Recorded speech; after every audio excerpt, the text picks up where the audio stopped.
90 to 100। जीने की राह 91 निकट आ गए और अपने अपने सिर के सावे खंड के संत खीसा व भक्त जीता जी के चरणों में रख दिए। सब लोग बोले, महाराज जी, गलती क्षमा करो, आपके आने के पश्चात गांव उजड़ने लग रहा है, बचाया जाए तो बचा लो, नहीं तो हम भी यहीं आपके पास ही रहेंगे। उस गांव के व्यक्ति भी इकट्ठे हो गए। सर्व घटना का पता चला। वर्तमान गांव वाले कहने लगे कि चौधरियो, तुम बसोगे तो हम उजड़ेंगे। जब से ये दो देवता गांव में आए हैं, गांव में किसी की तू मैं भी नहीं हुई। 2 बार बारिश हो चुकी है, देखो फसल लहला रही है। खेकड़ा वालों ने विशेष विनय की तो दोनों महापुरुषों ने लौटने की हाँ कर दी और वर्तमान गांव वालों से कहा कि हम समय समय पर आते रहेंगे। प्रत्येक पूर्णमासी को आप खेकड़ा आया कीजिए, परमात्मा कबीर जी सब ठीक रखेंगे। दोनों महापुरुषों के आते ही पूरे गांव में पूर्ण शांति हो गई। पशुधन स्वस्थ हो गया। अगले दिन भारी बारिश हो गई। किसान लोग फूले नहीं समा रहे थे। 36 बिरादरी खुश थी। सब उपद्रव बंद हो गए। आज तक उस गांव में संत खीसा दास जी तथा भक्त जीता दास जी के नाम के मेले लगते हैं। संत गरीबदास जी ने कहा है कि गरीब जिस मंडल साधु नहीं, नदी नहीं गुलजार, तज हंसा वह देशड़ा जम की मोटी मार। इसलिए हे पाठक जनों, जब भी जिस आयु में सद्गुरु मिल जाए, भक्ति प्रारंभ कर देना। संत गरीबदास जी ने कहा है कि गरीब चली गई सो चांदे ले रहती कुराक, उतरी लाभ चढ़ाइयों में करो पोटी चाक। भावार्थ, जो आयु चली गई उसकी चिंता छोड़कर शेष की रक्षा करो, यानी भक्ति दान सेवा में लगा दो। जैसे पुराने समय में कुएं से खेती की सिंचाई के लिए चमड़े की चड़स प्रयोग होती थी, जिसमें 2-3 क्विंटल पानी भर जाता था। उसको काष्ठ की चक्री के ऊपर लाव मोटी रस्सी चढ़ाकर बांधकर खींचते थे। यदि लाव रस्सी चक्री से उतर जाती थी, फिसल जाती थी, तो उसे खींचना कठिन हो जाता था। उसको जैसे तैसे पुनः चक्री काष्ठ के मोटे घेरे पर चढ़ाया जाता था, जिससे चड़स को बाहर निकालना आसान होता था, जो उससे लाभ लेने का यथार्थ तरीका है। इसलिए हे मानव, यदि गुरु शरण नहीं ली है तो आपकी लाभ उतरी पड़ी है। जीवन का प्रत्येक कार्य मुसीबत बना खड़ा है। उस जीवन की लाभ को पुनः पुली चक्री पर चढ़ा लो, फिर चलाओ, आसान हो जाएगा। यानी गुरु जी की शरण लेकर अपने जीवन की राह को आसान बनाओ। वैश्या का उद्धार। सत्संग सुनने से जीवन सुधर जाता है। परमेश्वर कबीर जी रात्रि में घर घर में सत्संग करते थे। दिन में अपने निर्वाह के लिए सब श्रोता तथा कबीर जी कार्य करते थे। 92 वर्तमान की कुछ सत्य कथाएं। एक रात्रि में सत्संग चल रहा था। थोड़ी दूरी पर काशी शहर की प्रसिद्ध वैश्या चंपाकली का आलीशान मकान था। उस रात्रि में वैश्या को ग्राहकों का टोटा था, जिस कारण से इंतजार में जाग रही थी। उसको परमात्मा कबीर जी के मुख कमल से प्रिय अमृतवाणी सुनाई दी। सत्संग में बताया गया कि मानव स्त्री पुरुष का जीवन बड़े पुण्यों से प्राप्त होता है। जो स्त्री पुरुष भक्ति नहीं करते, दान सेवा नहीं करते, वे परमात्मा के चोर हैं।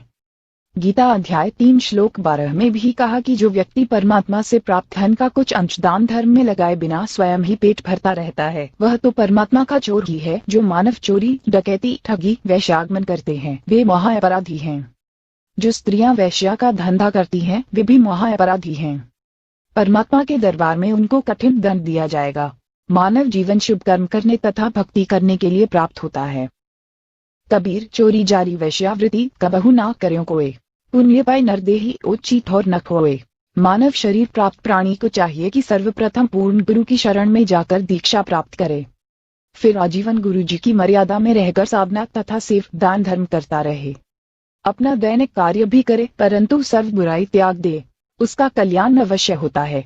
अध्यात्म ज्ञान के अभाव से मानव स्त्री पुरुष केवल धन उपार्जन को अपना मुख्य लक्ष्य बनाकर जीवन सफर को तय करता है। यदि आपके पास अरब खरब तक धन संपत्ति है, जो आपने पूरे जीवन में अटपट छल कपट करके संग्रह की है, अचानक मृत्यु हो जाती है, सारे जीवन का जोड़ा धन तो यहीं रह गया, साथ तो शरीर भी नहीं गया। साथ गए तो वे पाप जो पूरे जीवन में माया के संग्रह में हुए थे। काया तेरी है नहीं, माया कहाँ से होए, गुरु चरणों में ध्यान रख इन दोनों को खोए। भावार्थ, जिस काया को रोग मुक्त कराने के लिए मानव अपनी संपत्ति को भी बेचकर उपचार कराता है, कहा है कि काया भी आपके साथ नहीं जाएगी, माया की तो बात ही क्या है। पूर्ण गुरु जी से दीक्षा लेकर दिन रात्रि भक्ति कर, गुरु जी के बताए ज्ञान को आधार बनाकर जीवन की राह पर चल। काया तथा माया से मोह हटाकर भक्ति धन संग्रह कर। कबीर, सब जग निर्धना धनवंता ना कोय, धनवान वह जानिए जापे राम नाम धन होए। हे मानव, मानव का पिछला इतिहास देख ले। सर्व सोने की लंका थी, रावण से रणथीरम। एक पलक में राज नष्ट हुआ, जम के पड़े जंजीरम। भावार्थ, श्रीलंका के राजा रावण के पास इतना धन था कि उसने सोने स्वर्ण के महल बना रखे थे।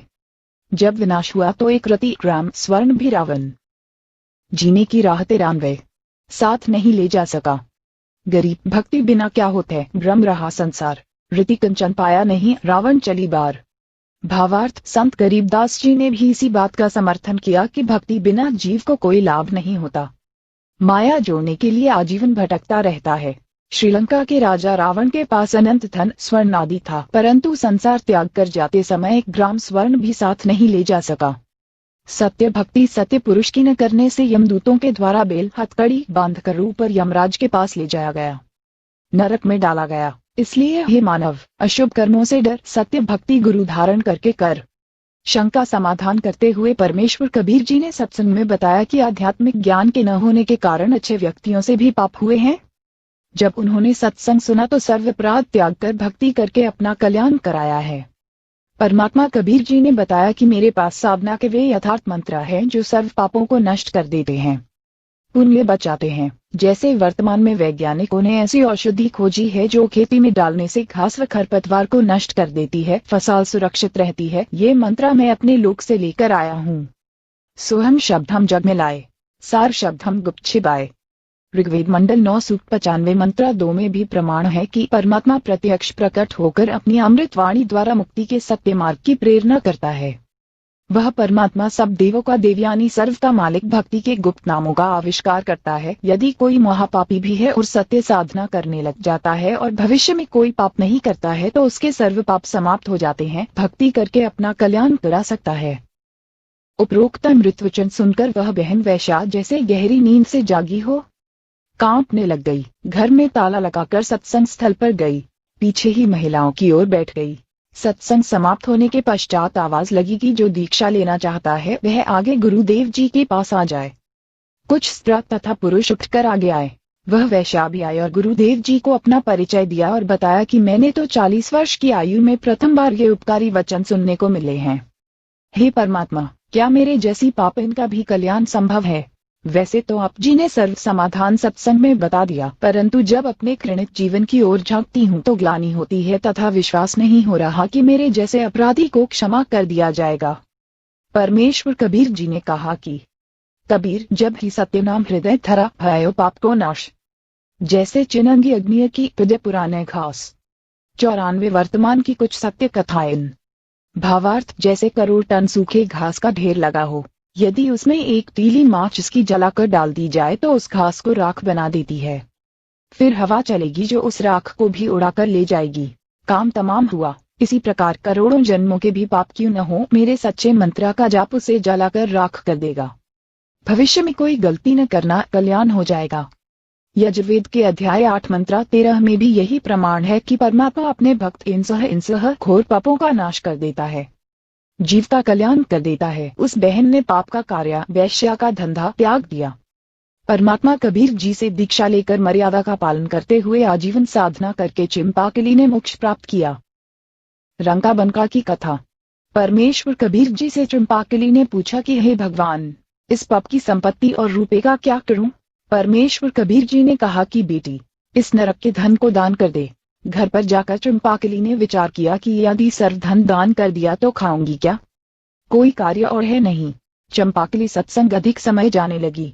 एक दिन सत्संग में बताया गया कि रंका पुरुष तथा बनका स्त्री परमात्मा के परम भक्त थे। तत्वज्ञान को ठीक से समझा था, उसी आधार से अपना जीवन यापन कर रहे थे। उनकी एक बेटी थी जिसका नाम बनका था। एक दिन नामदेव भक्त ने अपने गुरुजी से कहा कि गुरुदेव, आपके भक्त रंका व बनका बहुत निर्धन हैं। आप उन्हें कुछ धन दे दो तो उनको जंगल से लकड़ियां लाकर शहर में बेचकर निर्वाह न करना पड़े। दोनों जंगल में जाते हैं, लकड़ियां चुप कर लाते हैं। भोजन का काम कठिनता से चलता है। गुरुदेव बोले, भाई, मैंने कई बार धन देने की कोशिश की है, परंतु ये सब दान कर देते हैं। 2-3 बार तो मैं स्वयं वेश बदलकर लकड़ी खरीदने वाला बनकर गया हूँ। उनकी लकड़ियों की कीमत अन्य से 100 गुना अधिक दी थी। उनकी लकड़ियां प्रतिदिन 2-2 आना की बिकती थी। मैंने 10 रुपए में खरीदी थी। उन्होंने 4 आना रखकर शेष रुपए मेरे को सत्संग में दान कर दिए। अब आप बताओ कि कैसे धन दूं। भक्त नामदेव जी ने फिर आग्रह किया कि अब की बार धन देकर देखो, अवश्य लेंगे। गुरु तथा नामदेव जी उस रास्ते पर गए जिस रास्ते से रंका बनका लकड़ी लेकर जंगल से आते थे। गुरु जी ने रास्ते में सोने वसक के बहुत सारे आभूषण डाल दिए जो लाखों रुपयों की कीमत के थे। नामदेव तथा गुरुदेव एक झाड़ के पीछे छिपकर खड़े हो गए। रंका आगे आगे चल रहा था, सिर पर लकड़ियां रखकर, तथा उसके पीछे लकड़ियां लेकर बंका 200 फुट के अंतर में चल रही थी। भक्त रंका जी ने देखा कि स्वर्ण आभूषण बेशकीमती हैं और बनका नारी जाती है, कहीं आभूषणों को देखकर लालच आ जाए और अपना धर्म कर्म जीने की राह 95 खराब कर ले, इसलिए पैरों से उन आभूषणों पर मिट्टी डालने लगा। भक्तमती बनका भी पूरे गुरु की अचेली थी। उसने देखा कि पतिदेव गहनों पर मिट्टी डाल रहा है, उद्देश्य भी जान गई। आवाज लगाकर बोली कि चलो भक्त जी, क्यों मिट्टी पर मिट्टी डाल रहे हो। बनका जी समझ गए कि इरादे की पक्की है, कच्ची नहीं है। दोनों उस लाखों के धन का उल्लंघन करके नगर को चले गए। गुरुजी ने कहा कि देख लिया भक्त नामदेव जी, भक्त हो तो ऐसे। एक दिन शाम 4 बजे गुरुजी सत्संग कर रहे थे। सत्संग स्थल रंका जी की झोंपड़ी से 4 एकड़ की दूरी पर था। रंका तथा बनका दोनों सत्संग सुनने गए हुए थे। उनकी बेटी अबन का आयु 19 वर्ष झोंपड़ी के 12 चारपाई पर बैठी थी। झोंपड़ी में आग लग गई, सब सामान जल गया। अबन का दौड़ी दौड़ी आए और देखा कि सत्संग चल रहा था। गुरुजी सत्संग सुना रहे थे। श्रोता विशेष ध्यान से सत्संग सुनने में मग्न थे। शांति छाई थी। अबन का ने जोर जोर से कहा कि माता जी, झोंपड़ी में आग लग गई, सब सामान जल गया। माता बनका उठी और बेटी को एक ओर ले गई और पूछा कि क्या बचा है। बेटी अबनका ने बताया कि एक चारपाई बाहर थी, वही बची है। भक्त रंका भी उठकर आ गया था। दोनों ने कहा कि बेटी, उस चारपाई को भी आग के हवाले करके आजा, सत्संग सुन ले। झोंपड़ी नहीं होती तो आग नहीं लगती, आग नहीं लगती तो सत्संग के वचनों का आनंद भंग नहीं होता। अबनका गई और चारपाई को झोंपड़ी वाली आग में डालकर सत्संग सुनने आ गई। सत्संग के पश्चात घर गए। उस समय का खाना सत्संग में लंगर में खा लिया था। रात्रि में जली झोंपड़ी के पास एक पेड़ के नीचे बिना बिछाए सो गए। भक्ति करने के लिए वक्त से उठे तो उनके ऊपर सुंदर झोंपड़ी थी तथा सब बर्तन तथा आटा दाल आदि आदि मिट्टी के घड़ों में भरा था। उसी समय आकाशवाणी हुई कि भक्त परिवार, यह परमात्मा की मेहर है, आप इस झोंपड़ी में रहो, यह आज्ञा है गुरुदेव की। तीनों प्राणियों ने कहा कि जो आज्ञा गुरुदेव। सूर्योदय हुआ तो नगर के व्यक्ति देखकर आश्चर्यचकित रह गए कि जो झोंपड़ी दूसरे वृक्ष के साथ डाली थी उस पुरानी की राख पड़ी थी। नई झोंपड़ी 1 सप्ताह से पहले बन नहीं सकती थी। सबने कहा कि यह तो इनके गुरुजी का चमत्कार है। नगर के लोग देखे और गुरुजी से दीक्षा लेने का संकल्प करने लगे। हजारों नगरवासियों ने दीक्षा ली। यह सब लीला परमेश्वर कबीर जी ने काशी शहर में प्रकट होने से लगभग 200 वर्ष पूर्व की थी। उस समय भक्त नामदेव जी को भी शरण में लिया था। उपरोक्त कथा प्रसंग सुनकर भक्तमती चंपाकली के मन का भय समाप्त हो गया और सर्व संपत्ति तथा धन परमात्मा कबीर गुरुजी को समर्पित कर दिया। परमात्मा ने कहा कि बेटी, जब तू ही मेरी हो गई तो संपत्ति तो अपने आप ही मेरी हो गई। इस मेरी संपत्ति को उतनी रख ले जितने में तेरा निर्वाह चले, शेष दान करती रहे। भक्तमती चंपाकली ने वैसा ही किया। मकान रख लिया और अधिकतर रुपए गुरुजी की आज्ञा अनुसार भोजन भंडारे लंगर में दान कर दिए। 96 दीक्षा के पश्चात पूर्ण गुरुदेव जी से दीक्षा लेकर पूर्ण विश्वास के साथ गुरुदेव द्वारा बताई साधना पूरी निष्ठा के साथ करे। कबीर जी ने बताया है कि एक अर्ण धीरज रखे। कबीर, धीरे धीरे रे मना, धीरे सब कुछ होए। माली सींचे सौ घड़ा, समय आए फल होए। भावार्थ, जैसे माली आम का बीज बोता है, उसकी सिंचाई करता है, कुछ दिन पश्चात अंकुर दिखाई देता है, फिर भी समय समय पर सिंचाई करता रहता है। रक्षा के लिए कांटेदार झाड़ियां की बाढ़ थमदम में करता है। एक आम के पौधे को पेड़ बनने में लगभग 8.10 वर्ष लग जाते हैं।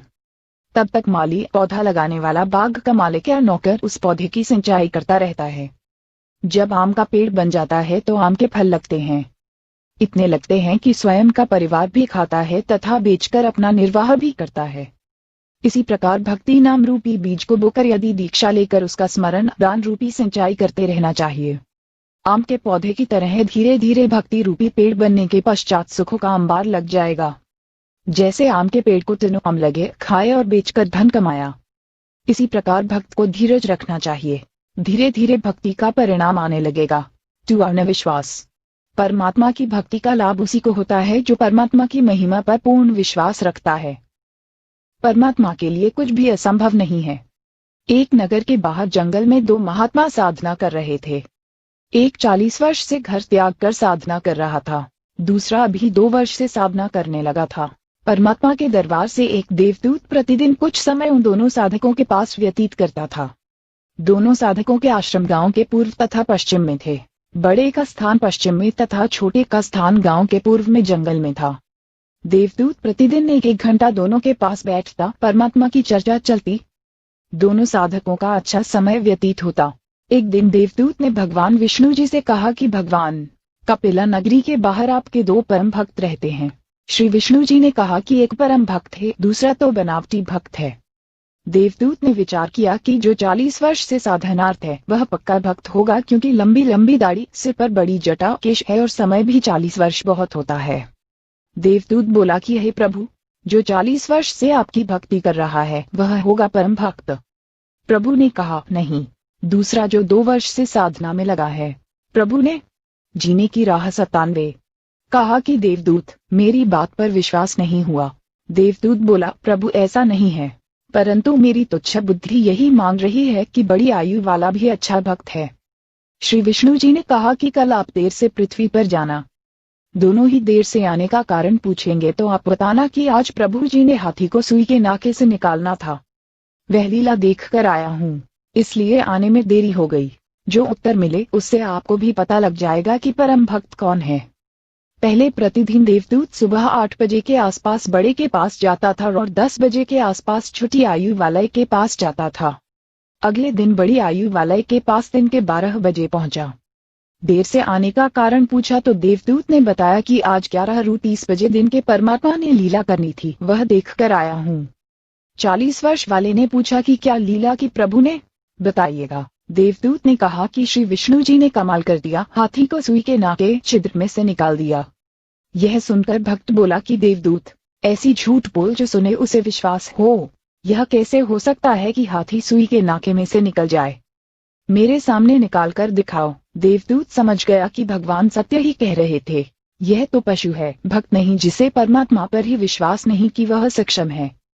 जो कार्य मानव नहीं कर सकता परमात्मा कर सकता है, उसकी भक्ति व्यर्थ तथा बनावटी है। देवदूत नमस्ते करके चल पड़ा और छोटे भक्त के पास आया। भक्त ने देरी से आने का कारण पूछा तो देवदूत ने संकोच के साथ बताया कि कहीं यह कोई गलत भाषा न बोल दे। कहा कि भक्त क्या बताऊं, परमात्मा ने तो अचरज कर दिया, कमाल कर दिया। देखकर आंखें फाटी की फाटी रह गई।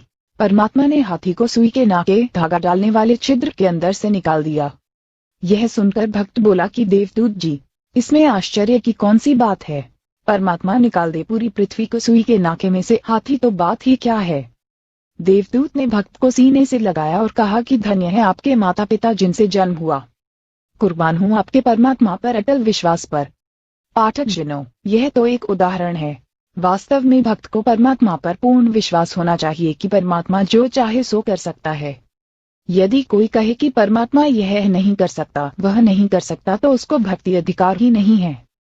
क्यों अपना समय भक्ति का नाटक करके व्यर्थ करे?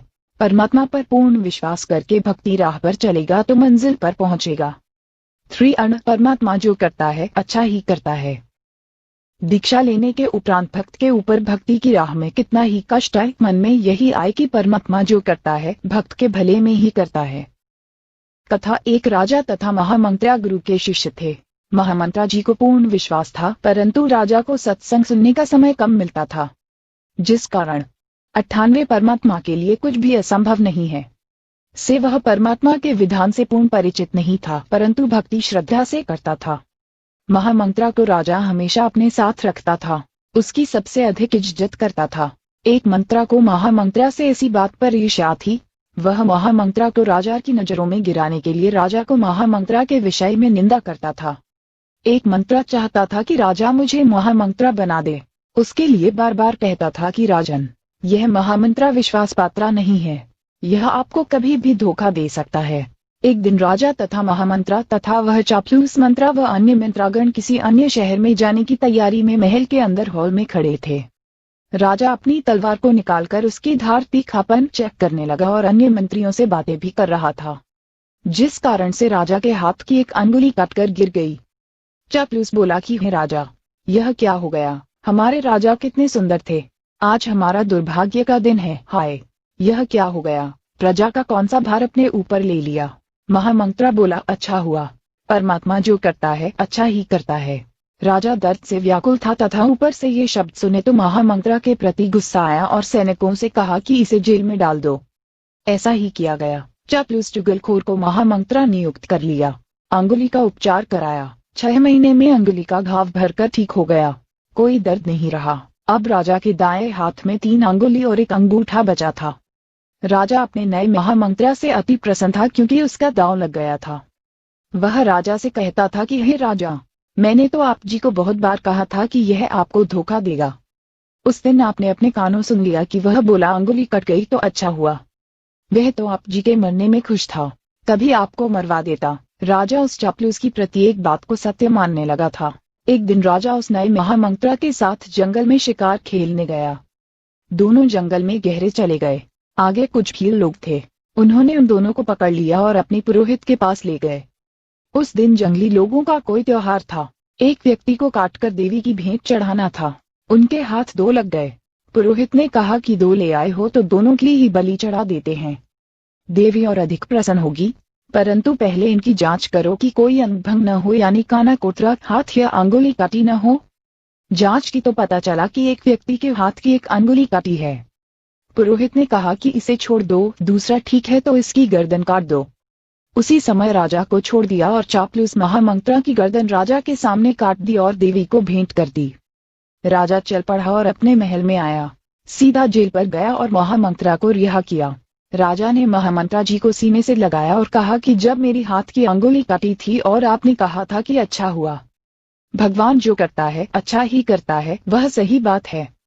यदि उस जीने की राह 99 दिन मेरी अंगुली नहीं काटी होती तो आज मेरी जान जाती। भगवान ने अच्छा किया। राजा ने फिर कहा कि मेरे लिए तो अच्छा हुआ, परंतु आपको 6 महीने जेल व्यर्थ में बिना दोष के काटनी पड़ी। आपके लिए क्या अच्छा हुआ? महामंत्रा बोला कि आज मैं जेल में न होता तो आपके साथ जाता, वहां मेरी गर्दन कटनी थी। 6 महीने की कैद से मेरी जान बच गई, मेरे लिए यह अच्छा हुआ। इस प्रकार भक्त को परमात्मा पर विश्वास करके अपने जीवन के सफर पर चलना है। एक लेवा एक देवादूत। कोई किसी का पिता न पुत्र। एक किसान के घर एक पुत्रा उत्पन्न हुआ। पुत्रा 8 वर्ष का हुआ तो पत्नी की मृत्यु हो गई। किसान के पास 16 एकड़ जमीन थी। कुछ वर्ष पश्चात किसान ने दूसरी शादी की। उस पत्नी से भी एक पुत्रा उत्पन्न हुआ। कुछ वर्ष पश्चात उस पत्नी की भी मृत्यु हो गई। किसान का प्रथम पत्नी वाला पुत्र 16 वर्ष का हुआ। उसका विवाह कर दिया। किसान की भी मृत्यु हो गई। छोटा लड़का 10.12 वर्ष की आयु में रोगी हो गया। कुछ दिन उपचार कराया, फिर बड़े भाई मौसी का बेटा ने तथा उसकी पत्नी ने विचार किया कि उपचार पर क्यों खर्च किया, यदि मर गया तो इसके हिस्से के 8 एकड़ जमीन अपने पास रह जाएगी। यह विचार करके पड़ोस के गांव से जो वैद्य उपचार के लिए आता था, इससे कहा कि इस लड़कों को औषधि में विष मिलाकर दे दो, हम आपको धन दे देंगे। 500 रुपए के लालच में वैद्य ने इस लड़के को औषधि में विष खिलाकर मार दिया। गांव वालों को बताया गया कि रोग के कारण मृत्यु हो गई। किसी को शंका नहीं हुई। बच्चे की मृत्यु रोग के कारण हुई मान ली। उस मौसी के बेटे की मृत्यु के 1 वर्ष पश्चात बड़े भाई को पुत्र प्राप्त हुआ। खुशी का ठिकाना नहीं रहा। बच्चे के जन्म की खुशी में जीवनवार लंगर किया। पूरे गांव में मिठाई बांटी गई। उसके पश्चात कोई संतान नहीं हुई। इकलौते पुत्रा को प्रेम से पाला। अच्छा घी दूध दही खिला पिलाकर हष्ट पुष्ट कर दिया। 16 वर्ष की आयु में विवाह कर दिया। उस समय बाल विवाह को गर्व की बात माना जाता था। वह लड़का रोगी हो गया। वैद्य पर वैद्य बुलाए, महंगे से महंगी औषधि खिलाई, परंतु व्यर्थ रहा। उस समय 1 महीने में 1000 की औषधि खिलाई गई। हीरा तथा मोती भस्म भी औषधि में मिलाकर लड़के को खिलाया गया, जिस कारण से 8 एकड़ जमीन भी बेचनी पड़ी, परंतु रोग घटने की बजाय बढ़ता ही चला गया और अंतिम दिन आ गया। लड़के का पिता चिंतित अवस्था में पुत्रा के पास बैठा था। उसी समय लड़का बोला, भाई साहब एक काम कर। पिता ने कहा कि बेटा मैं तेरा पिता हूँ। लड़का बोला कि मैं तेरा वह भाई हूँ जिसको आपने विष देकर मरवाया था। मैं ही अपना बदला लेने आपके पुत्रा रूप में जन्मा हूँ। उस लड़के की माताजी भी वहीं विराजमान थी। लड़का बोला कि 1 एकड़ 100 परमात्मा के लिए कुछ भी असंभव नहीं है। जमीन मेरे हिस्से की थी, वह मैंने वसूल कर ली है। अब केवल कफन तथा लकड़ियों का हिसाब शेष है, उसकी तैयारी करो। यह बात सुनकर पिता उर्फ भाई का मुख फाटा का फाटा रह गया। अपने किए पर दोनों पति पत्नी ने पश्चाताप किया। परमात्मा का विधान अटल है। बड़े भाई ने पुत्र रूप में जन्मे छोटे भाई से प्रश्न किया कि हमने लालच में आकर जो पाप किया, हमें तो परमात्मा ने फल दे दिया। जिस उद्देश्य के लिए आपकी जान ली थी, वह 8 एकड़ जमीन गई तथा अन्य संतान है नहीं। यह शेष जमीन कोई और ही लेगा। हमारा तो नाश हुआ सो हुआ, यह तो होना ही चाहिए था। परमात्मा ने न्याय किया, परंतु जो लड़की आपकी पत्नी रूप में है, इसने कौन सा अपराध किया है जिस कारण से यह सती प्रथा के तहत आपके साथ जिंदा जलाई जाएगी? इसके साथ भगवान ने अन्याय किया है। छोटा भाई पुत्रा बोला कि मेरी मृत्यु के 2 वर्ष पश्चात वह वैद्य मर गया था जिसने मुझे 500 रुपए के लालच में विष देकर मारा था। यह पत्नी वही वैद्य डॉक्टर वाली आत्मा है। इसको वह फल मिलेगा, जिंदा जलाई जाएगी। प्रिय पाठकों, विचार करो, परमात्मा की दृष्टि से कुछ नहीं छुपा है। जैसा करेगा वैसा भरना पड़ेगा। प्रत्येक परिवार इसी प्रकार संस्कार के कारण एक दूसरे से जुड़ा है। कोई पूर्व जन्म का कर्ज उतारने के लिए जन्मा है, कोई पूर्व जन्म का कर्ज लेने जन्मा है। उदाहरण के लिए, पिता ने लड़के को पढ़ाया, शादी से 2 दिन पहले दुर्घटनाग्रस्त होकर मर गया। वह अपना कर्ज पिता से लेने आया था। बेटा जवान हुआ, कार्य करके निर्वाह करने लगा। पिता रोगी हो गया, लाखों रुपए लगे, व्यर्थ रहे, मर गया।